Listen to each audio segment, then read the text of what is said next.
So, hello and welcome again back to Making Excuses podcast. I'm Julian, that's Trevor, and we've got a special guest in with us. We have Alan from Hudd Show Live. Nice to meet you. Good to have you on here as our very first guest. I'm excited.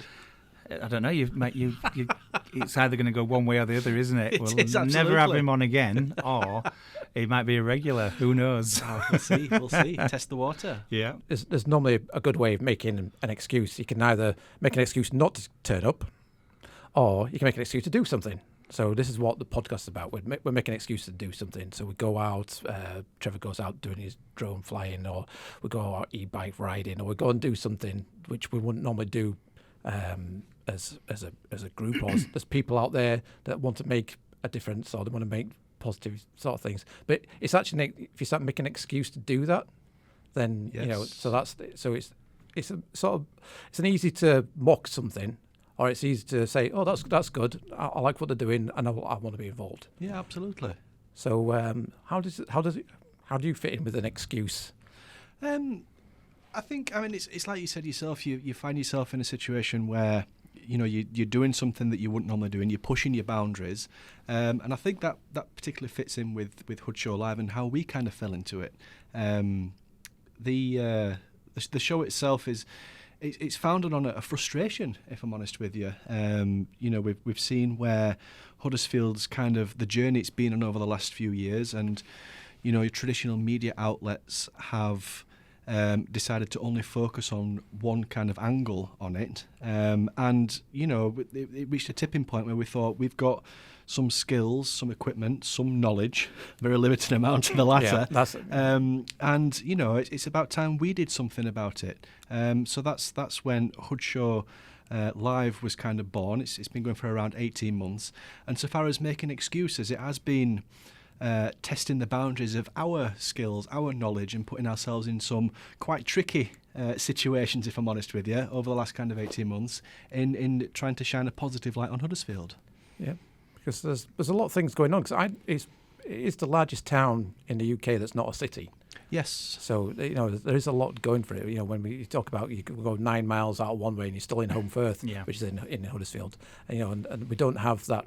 Less of the summer wine, but there's a lot of sort of filming that goes on. There's a lot of things under the surface where you could easily walk by and not notice or not know what's going on. So like the market, it looks like it hasn't been.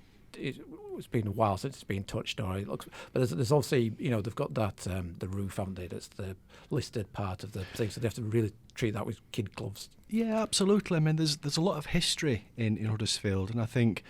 It's a very old statistic, but I believe at one point in time there were more millionaires per square foot in Huddersfield than anywhere else in the UK outside of London.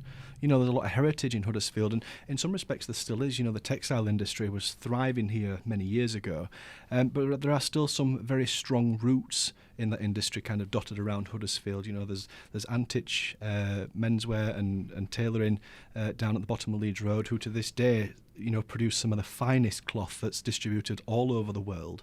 And if you look closely, there's little pockets of quality dotted around all over Huddersfield, and it's easy to kind of look at the negatives and to see that the ceiling's looking tired in the old market, but there's a lot of development, there's a lot of positivity going on around Huddersfield, and that's what we try and focus on. It's a choice to kind of see things one way, and if you were to believe everything that the traditional media outlets put out there, then you're absolutely right. It is just doom and gloom, but there's so much more going on in the town, and that's where we choose to spend our focus. Yeah. So you do 3 lives a week? At the moment, yeah. For a while we did just the one show a week, but engagement started to pick up, and we now do one stream from the studio per week on a Wednesday, and we try and get into town on a Monday and a Friday as well, just to kind of top and tail that a little bit, kind of recap what's happened in the week, give things that are coming up that weekend a bit of a push, and deliver any kind of news and updates that we've got as well. What feedback are you getting since you've been, because I didn't realise you've been going that long actually, so... Yeah, like I say, it took a while to find its feet. We've never done anything like this before. So it it took a while to find some traction, but once it did, we kind of doubled down on that, and it's grown into, some decent engagement online. We found a lot of it is about developing relationships and developing community as well. In the time we've been going, we've had the pleasure of working with business organisations like the Chamber of Commerce and SAM Networking particularly.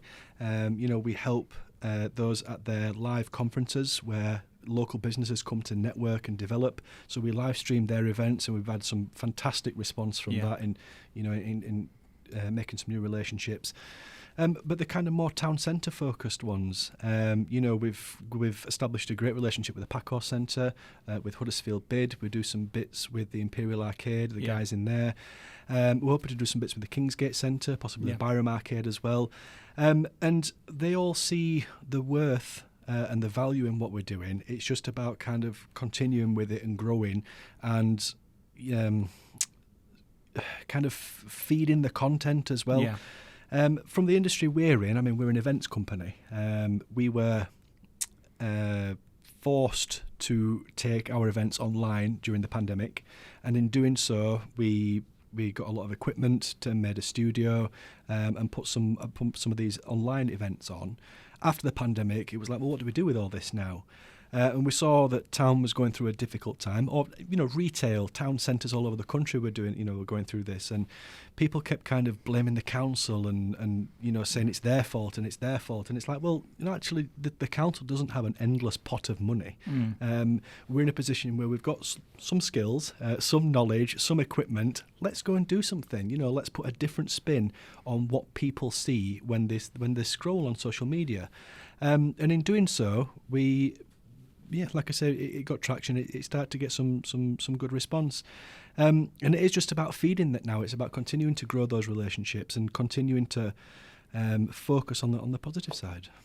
Are you finding that you're getting the ear of the council now a little bit to some of the ideas? Are they listening to some of the things that you're getting now as feedback, and are they taking on board some of the things, and have they implemented anything yet? We haven't had much of a connection with the council. It tends to be kind of charities, kind of latch onto what we're doing. It's giving the kind of smaller independent owner operator business a voice. And some online attention from our other kind of industry. We've learned that you can be, a fantastic business owner and be brilliant at what you do, but being brilliant at what you do isn't the whole picture. You have to be good at lots of other things, and marketing and social media has become one of them. And a lot of the people who are kind of in the town centre, who own the businesses in town, they don't always grasp that. So we can offer them some knowledge, some equipment, some exposure that they not only don't know how to do, they didn't know they had to do. So far as kind of having sit-down meetings with the council, it hasn't been that. It's been about the guys in the Imperial Arcade who, bought all this product for an amazing weekend that got rained off. So now they've got all this product, and it's like, guys, come and buy this. It's here for one time only. Otherwise, it's going to go to waste. And these guys are going to be struggling if we don't do something about it. So it's very much been about that. It's not to say we wouldn't like a sit-down meeting with the council. We do see how a lot of things could be done differently in town. But yeah, it's not been that for us on this journey so far. Yeah, I mean, me on a personal level, because we're all. Are you from Huddersfield? I'm actually from Barnsley. From Barnsley, all right, okay. I couldn't tell that actually by the accent, if I'm honest with you. That's why I had to ask. I couldn't place it. Yeah. So. No, I was in. I kind of started in restaurants and the nighttime industry, working in Barnsley, and I wanted to go down like a silver service route. And does they want some spuds with that? Never really. You kind of hit a ceiling before you get started, really. So the accent naturally kind of dropped away. But yeah, I've been in Huddersfield for about 20 years now. It's quite funny you mentioned that, because when I moved from Barnsley to Huddersfield was a metropolis, and Barnsley was really, really struggling. And over that period of time, the kind of tables have turned on that, and you go to Barnsley now and it's like, wow, it's incredible. He's doing well, yeah. But it's just coming out of what Huddersfield is going into in terms of the regeneration, the redevelopment, the financial input. Yeah. So it's a success story, really. Yeah. So yeah, it's going to be very exciting to see what happens with town. Yeah, this is why I wanted you on here, because I was so proud, because obviously Julian's from Huddersfield as well as myself, and we're really proud of the work that you do, because like you said, there's, for every negative there's a positive, or probably more than one positive actually, and some people can be so tunnel visioned at what's going on, and they just need to look around them. We were talking about this earlier about photography and videography and being creative, and you just have to open your eyes, and yes, nothing's perfect, but with the right people, even if without funds, can make a difference, and I can see you're doing it so much, and it's not even like you're doing it for I don't know what the end goal will be eventually, where it's going to lead. It probably not the path that you originally planned for it to do. Actually, it never is it? No, it's going to be a big oak tree, isn't it, with all these different branches and everything, But you're probably going to have so many different hats on at the end of it all. But honestly, I just wanted to say well done, for what yourself and Grant and any other members that you've got, or volunteers that you have. They do a fantastic job. That's nice to hear. Thank you very much. Yeah, it caught my eye. Just the one. It is. It can be. I mean, it's not easy to walk into town every day and to see just the positives. And there's probably a couple of stories that's not appropriate for this podcast that I could tell you, where it's actually, it's really not all rainbows and sunshine. No. But like we say, it's a choice, and yes, you can sit on social media and read what the local papers have said, and you can read that town's dead and town's all doom and gloom. I'm actually going to take great pride in actually releasing a video that we're working on at the moment, and it's every time we go into town and we were taking a picture, and it's like, you think town's dead? Well, no, it's not. And I'm going to show videos and pictures of all the kind of times that town is packed, and I got to give a shout out as well to a good few other people that have a similar goal, I think, to what we do. Simon over at Virtual Huddersfield, he kind of focuses on the bricks and mortar of what's going on in town. If there's a new place opening, he'll kind of promote it. And I think, and this was a few months ago when he told us this, I think there was something like 20-30 shops opened in Huddersfield alone this year within the town centre. So he does a great job of focusing on that. There's Martin over at Huddersfield Hub, who is a more traditional kind of media outlet in terms of how he writes, but again, very much focuses on the positives of Huddersfield. Gerard Quinn, he must live and breathe Huddersfield. He's like a fly on the wall. Anything going on in town, he's there. He knows what's happening. And again, he's always promoting some of the positive things in Huddersfield. I think he runs a Facebook page called Huddersfield Town Centre Regeneration, so do check that out if you're not a member already. It's a great resource for keeping an eye on what's happening. And they all kind of have the same goal, and it is shining a light on the positive side of town. But they all do it very differently as well. So we've kind of found our place within that, and it very much is focusing on kind of video, live streaming, and that kind of side of it, because it's not something that a lot of people have access to, or they know how to do it. I'll be honest, it doesn't take much, but it does take a little bit. So yeah, it's I think there's great value in collaborating and working together with other people, and I'm hoping at some point, all those I've just mentioned and a few more as well, yourself included, would kind of sit down at a table like this and just kind of hash it all out and see if we can work together, towards the same goal. Yeah, maybe Julian as well. maybe. But it does. Huddersfield looks like it's coming out of it's like the light at the end of the tunnel. Everything was covered in scaffolding, wasn't it? And everything seems, the George Hotel looks like it's it's coming down with all its facades. And it's slowly starting to reveal itself, isn't it? Where you've been saying, I imagine you've been saying like, this is going to happen soon, this is going to happen soon, and but you can actually see it now, can't you, with your own eyes. So when you are going out, you can sort of focus on things that are actually going to exist. Yeah, it's a sign of development, but we've mentioned it a few times on the show. It's fantastic to see the kind of giant cranes in Huddersfield, something that typically you'd see regularly in Leeds and Manchester, but never a little town like Huddersfield, you know. And yeah, it's great to start to see the plan, the vision come together. I mean, the light opened in recent weeks or months, and it's, you know, that's been really, really well received. There's a few other things, like you say, starting to take shape now, and it's like you can see there's light at the end of the tunnel. And you know, a lot of people kind of jump online and they say how quiet town is and X, Y, and Z. But there's actually, you know, so far as other towns not so far from here, Huddersfield's really not doing bad at all. No. Really not doing bad at all. So yeah, there's hope for it.